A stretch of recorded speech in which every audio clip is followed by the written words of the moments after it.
eh. Nagpo-content ka nga eh. Diyan sa mga live mo, nagkakaroon din sila ng basher dyan.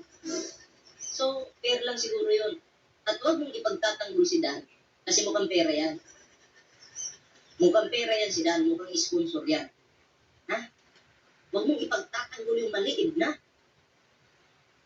Niloko niya yung mga sponsor.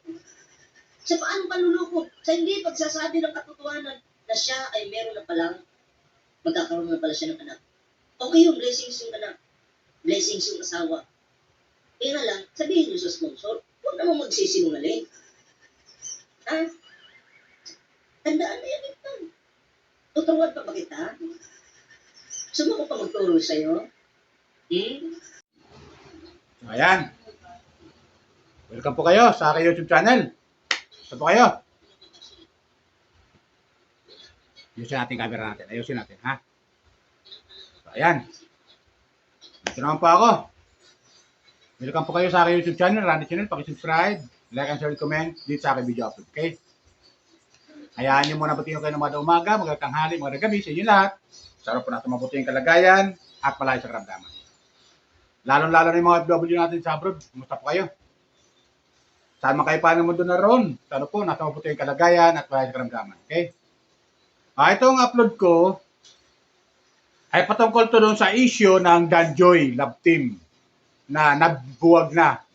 Balik tayo sa Danjoy Love Team kasi meron akong napanood na isang reactor na ito si Ballpoint.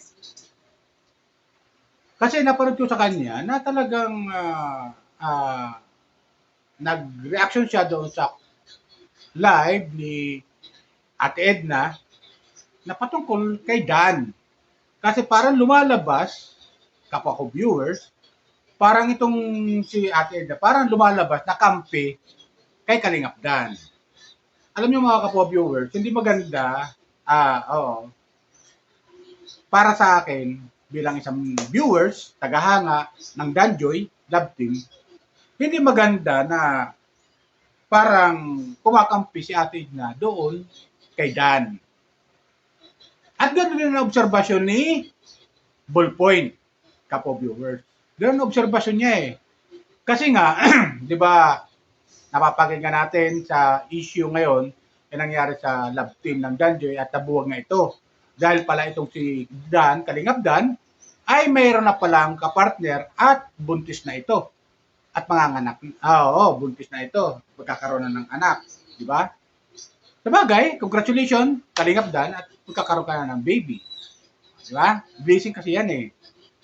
Pero maganda yan na in-stop na yung love team ng Danjoy. Kasi marami talaga sponsor, mga kapo-viewers, ang nadismaya sa pangyayari dahil marami sumusuporta talaga sa Danjoy love team. Pero nadismaya sila nung ito nga, si Kalingap Dan, ay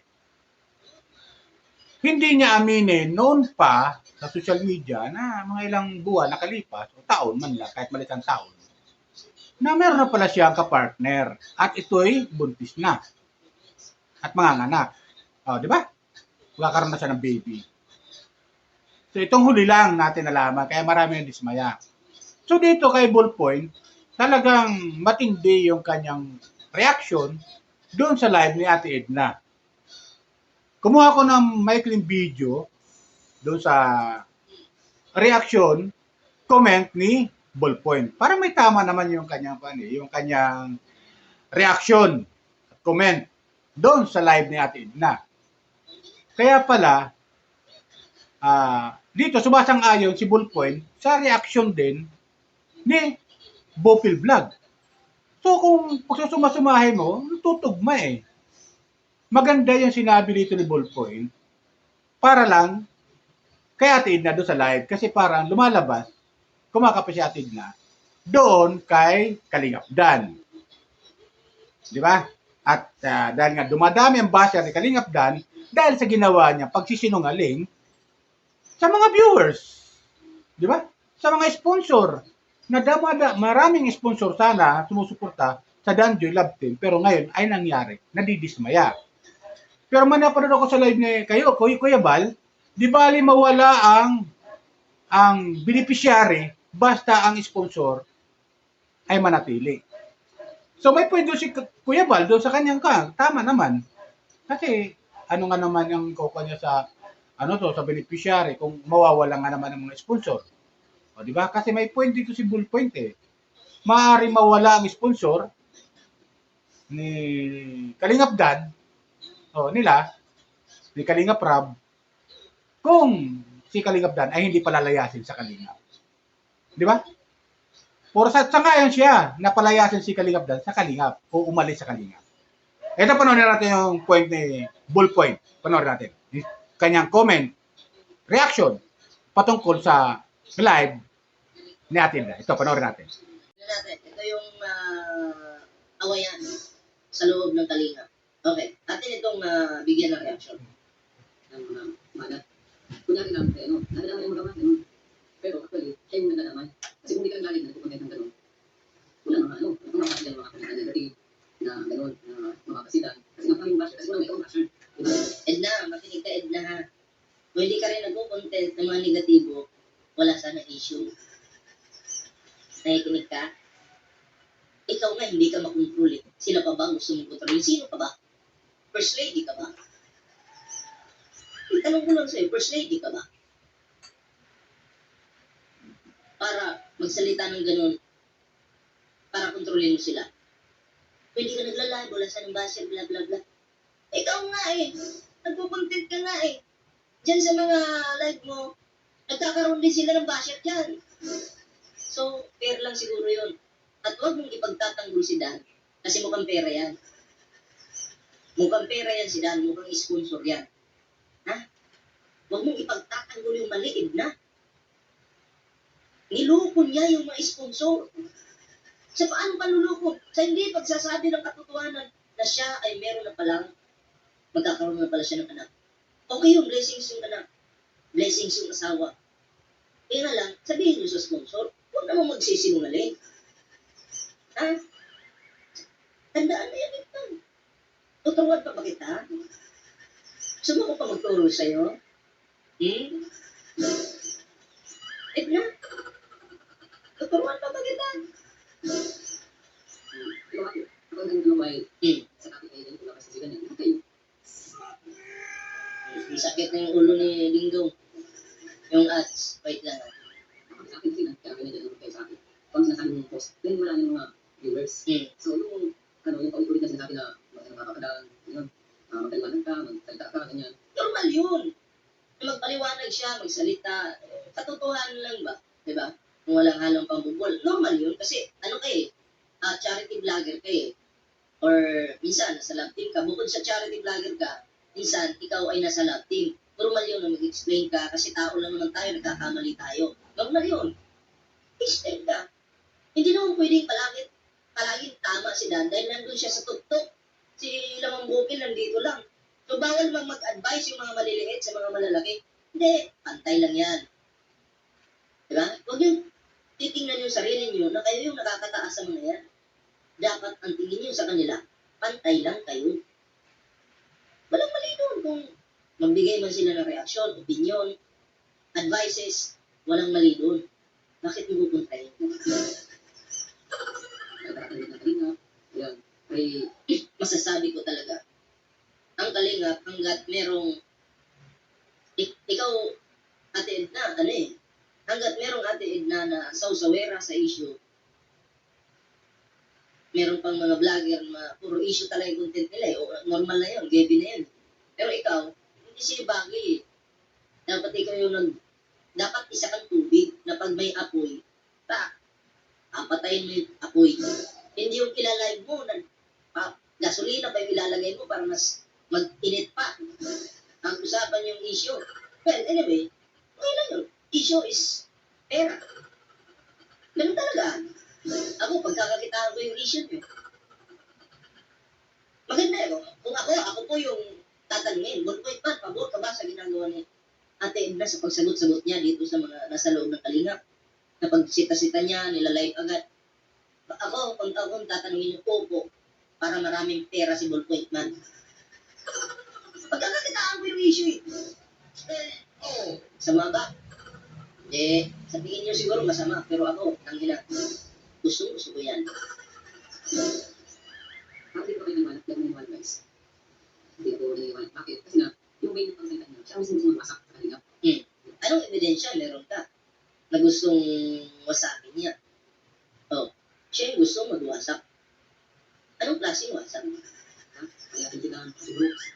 Sino kayo? Yan ay mga opinion, reaksyon nila at sama ng loob. Tuloy natin. Ano ngayon? Kung i-stop ni Kalinga Prab yan, ano ngayon?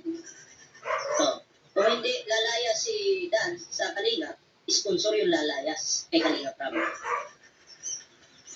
Damay, si Kalinga Prab yan. Kung mahal mo si Kalinga Prab, palayasin mo si Dan. Diba? Kasi nagtaksil siya sa mga supporter niya. Sa mga umaasa sa love team na yan. Di siya tapat. So, si Kalinga Prab, madadama yan kung hindi lalayas itong si Dan. Sige, huwag mo palayasin. Wala namang mawawala sa mga nagbibigay lang ng opinion. Sa mga nagbibigay lang ng payo. Ang mawawala si Kalinga Prab. Although marami namang sponsor si Kalinga Prab. Pero kasi, yung Danjoy na sponsor ni Kalinga Prab, baka lang, hindi ko naman sinasabi, mawawala talaga. Pero baka may tampo at tuluyang mawala talaga. Kasi nga may tampo eh. Di ba? Sinong kawawa? Ano ngayon kung staff? Pakinamin.